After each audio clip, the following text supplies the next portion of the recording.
আমি প্রীতি দত্ত। আমার গল্পগুলো ভালো লেগে থাকলে লাইক সাবস্ক্রাইব করবেন পরবর্তী গল্প পাওয়ার জন্য। হালকা একটা ঝটকা লাগতেই ঘুমটা ভেঙে গেল। কোনো স্টেশনে ট্রেনটা দাঁড়িয়ে পড়েছে। বড় গরম, এর মধ্যে আবার নিদ্রাদেবীর সদয় হওয়ার সম্ভাবনা কম। অগত্যা চোখ কচলে উঠে বসলাম। এইটা কোন জায়গা? বেশ ব্যস্ত কোনো স্টেশন বলেই মনে হচ্ছে।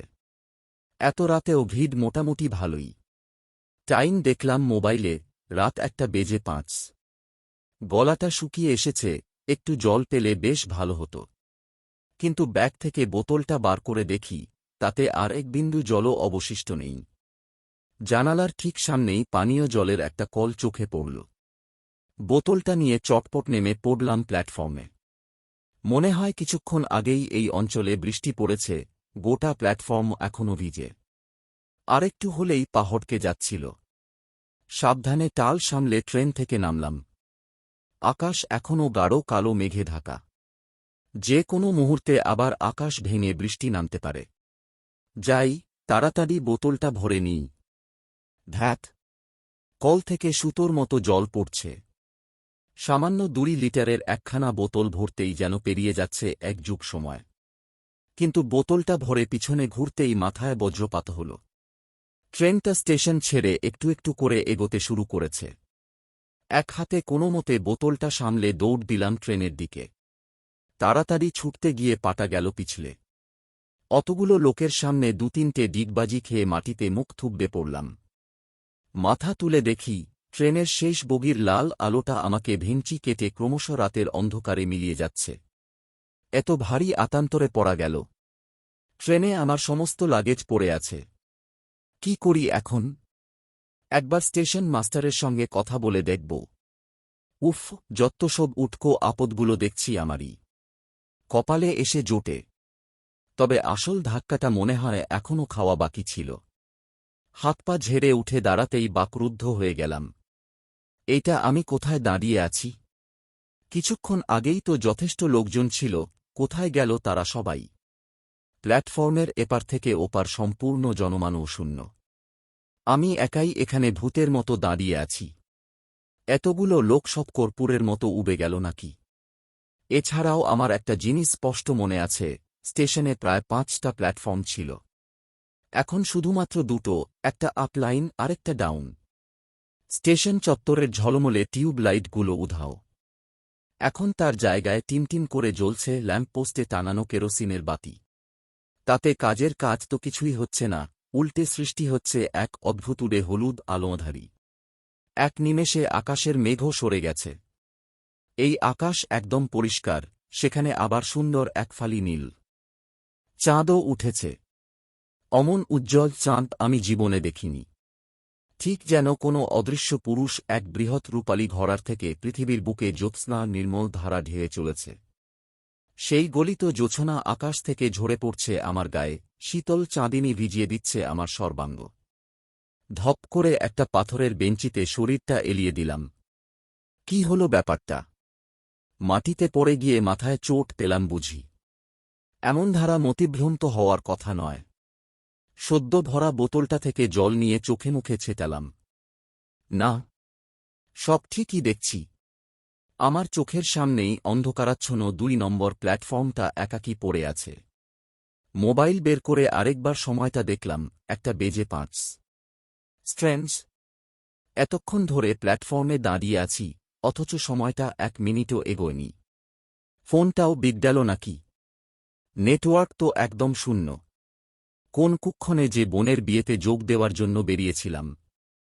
পকেট থেকে সিগারেটের প্যাকেটটা বের করে একটা সিগারেট ধরালাম। কয়েকটা লম্বা টান দিতেই মাথাটা কিঞ্চিত হালকা বোধ হল। বেঞ্চে মাথা হেলিয়ে নিজের পরবর্তী পদক্ষেপ কি হবে সেইটা নিয়ে চিন্তাভাবনা করছিলাম, ঠিক তখনই ট্রেনের হর্নে চমক ভাঙল। কেমন অদ্ভুত সেই হর্নের ধ্বনি, ঠিক যেন শীষ দেওয়ার মতো এক তীক্ষ্ণ আওয়াজ। দূরে ইঞ্জিনের আলো দেখতে পাচ্ছি। কাছে ট্রেনটা, একটা মালগাড়ি। কিন্তু ইঞ্জিনটা কীরকম? ডিজেল বা ইলেকট্রিক ইঞ্জিন নয়, এটা তো সেই আদ্যিকালের স্টিম লোকোমোটিভ। এই রুটে যে আজও স্টিম ইঞ্জিন চলে তা তো জানতাম না। একরাশ কুচকুচে কালো ধোঁয়া এবং কয়লার মিহি গুঁড়ো ছড়িয়ে আমাকে পিছনে ফেলে এগিয়ে গেল ইঞ্জিনটা। মিনিট পাঁচেক দাঁড়িয়ে কয়লা বোঝাই করা মালগাড়িটা আবার ঘটাং ঘটাং শব্দ তুলে স্টেশন থেকে বিদায় নিল। না, এভাবে বসে থাকলে চলবে না। একবার স্টেশন মাস্টারের সাথে কথা বলতেই হবে। মনে হচ্ছে সবই অচেনা, যেন কালচক্রের কোনো গুপ্ত চোরাপথ ধরে আমি এসে পড়েছি 70-80 বছর আগেকার সময়ে। বেঞ্চি ছেড়ে উঠতে যাব, তখনই প্ল্যাটফর্মের অপর প্রান্ত থেকে একটা ক্ষীণ সবুজ আলো চোখে পড়ল। রেলের পোশাক পরা দুজন লোক হাতে সিগন্যাল বাতি দুলিয়ে আমার দিকেই হেঁটে আসছে। একজন বেশ লম্বা, ফর্সা, আরেকজন কিছুটা বেঁটে, রোগা। আমার কাছে এসে লম্বা লোকটি দরাজ গলায় জিজ্ঞাসা করলেন, এত রাতে আপনি এখানে একা একা কি করছেন? কোথায় যাবেন? আমি ট্রেন মিস করেছি। স্টেশন মাস্টারের ঘরটা একটু দেখিয়ে দেবেন? আমি এখানকার স্টেশন মাস্টার, সমরেশ দত্ত। ভদ্রলোক নমস্কার করলেন। আরে হল এখানকার পয়েন্টসম্যান মনোহর। আজ রাতের শেষ মালগাড়িটা পাস করিয়ে আমরা কোয়ার্টারে ফিরছি। আমিও দুজনকে প্রতিনমস্কার করে জিজ্ঞাসা করলাম, আচ্ছা, এখানে কি বৈদ্যুতিক আলো নেই? স্টেশনের ল্যাম্পপোস্টে কেরোসিনের বাতি, আপনাদের হাতেও লণ্ঠন। দুজনে হতভম্বের মতো একবার নিজেদের মধ্যে মুখ চাওয়াচাওয়ি করল। কি বললেন আজ্ঞে, বৈদ্যুতিক আলো? বলেন কি বাবু? খানিকক্ষণ চুপ করে থেকে পয়েন্টসম্যান মনোহর নিচু গলায় বলল, বৃষ্টি পড়লে আকাশে বিদ্যুৎ চমকায় বলে জানতাম, কিন্তু মেঘের বিদ্যুৎ দিয়ে লণ্ঠন জ্বালানো যায় এমন পাগলের প্রলাপ তো কোস্মিনকালেও শুনিনি। আমি বুঝেছি আপনি কি বলতে চাইছেন। মাঝখানে ফোড়ন কাটলেন সমরেশ বাবু। আপাতত ওইসব বিলাসিতা বর্বর শহর পর্যন্তই এসেছে, কিন্তু এই এঁদো গ্রামাঞ্চলে বৈদ্যুতিক আলো আশা করাটা চরম মূর্খামিই বটে। নিজেকে একাধারে পাগল আর মূর্খ বললে কার আর মাথার ঠিক থাকে? আমারও গাপিত্তি জ্বলে উঠল।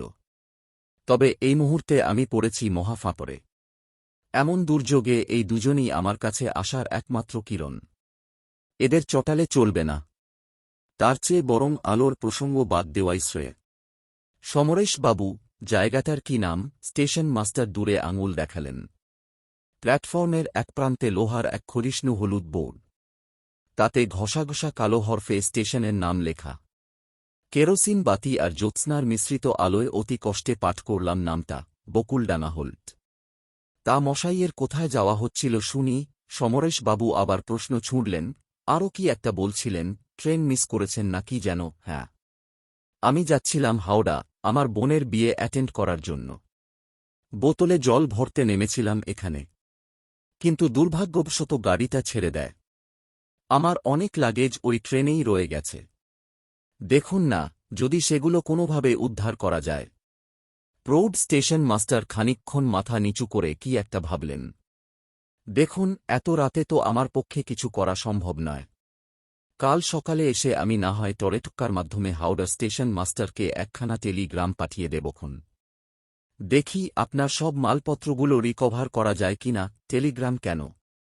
আপনাদের কাছে মোবাইল নেই বুঝি? একবার ওনাকে মোবাইলে সবকিছু জানিয়ে দিলেই তো হয়। মোবাইল? সেইটা আবার কি? মোবাইল মানে মোবাইল, আরে মোবাইল ফোন। দুজনে আবার বেশ কিংকর্তব্যবিমূঢ় চোখে আমার দিকে তাকাল। মশাই কি নেশাটেশা করেন?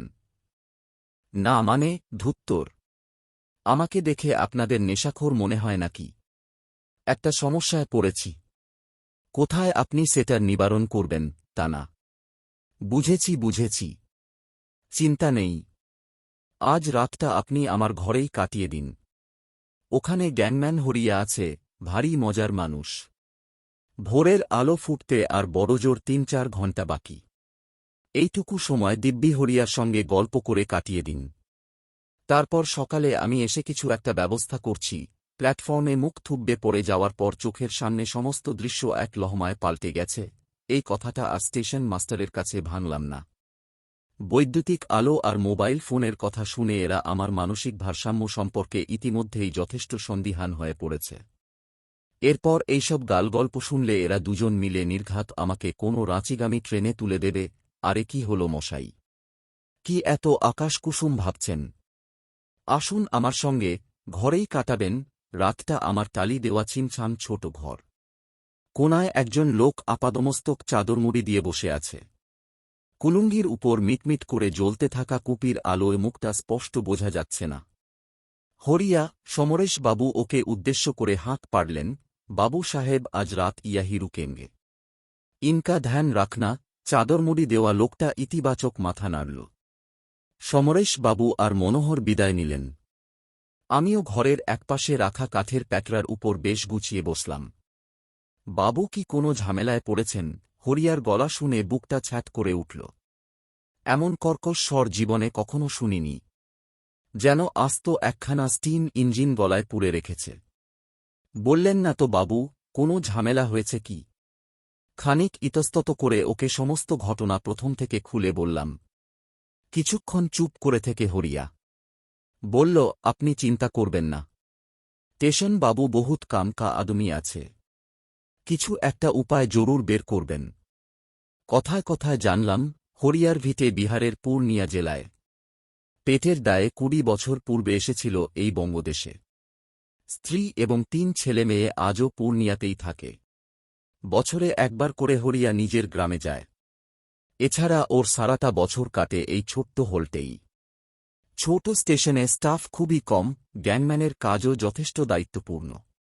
তাই বলো কি হে হরিয়া, কাদের কথা বলছ তুমি? ওরা কারা? ওরা কারা? নিঃশব্দে হাসল গ্যাংম্যান হরিয়া। ওরা হল সমরেশ বাবু, মনোহর আর হরিয়া মাহাতো।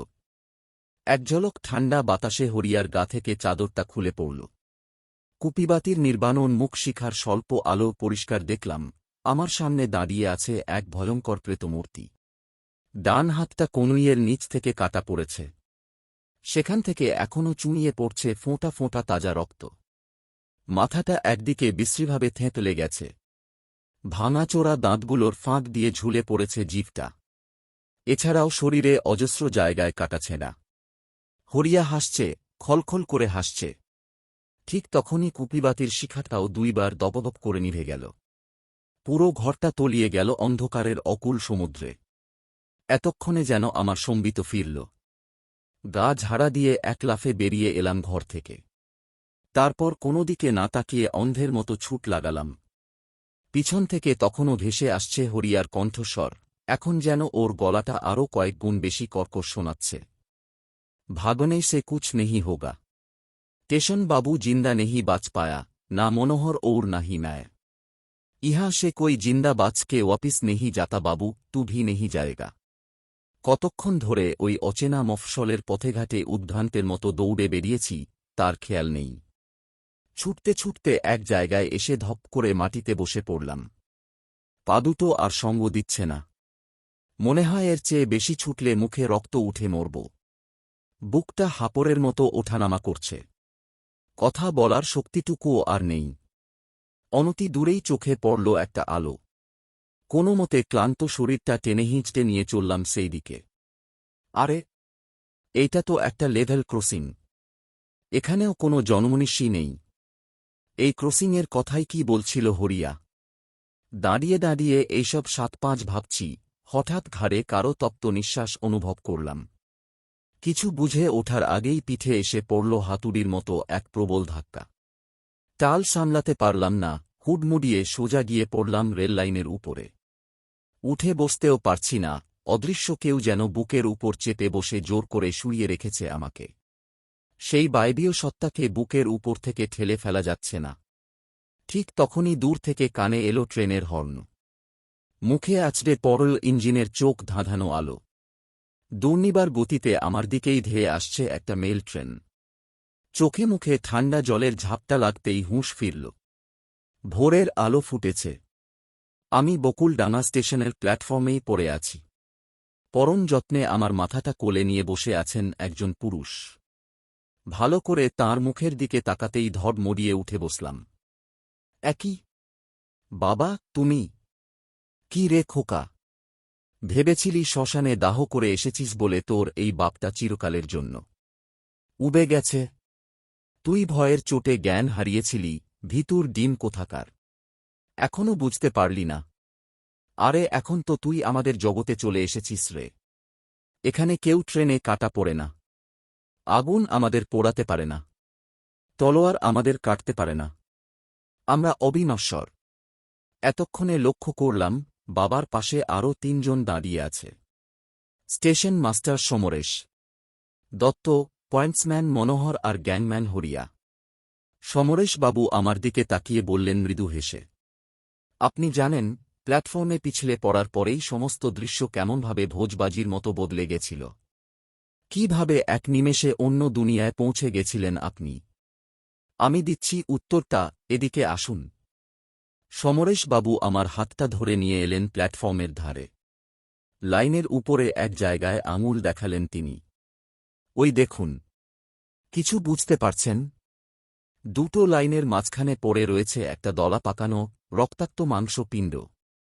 ট্রেনের চাকার তলায় পিষ্ট হয়ে এমনই অবস্থা হয়েছে, লাশটা এখন শনাক্ত করাই মুশকিল।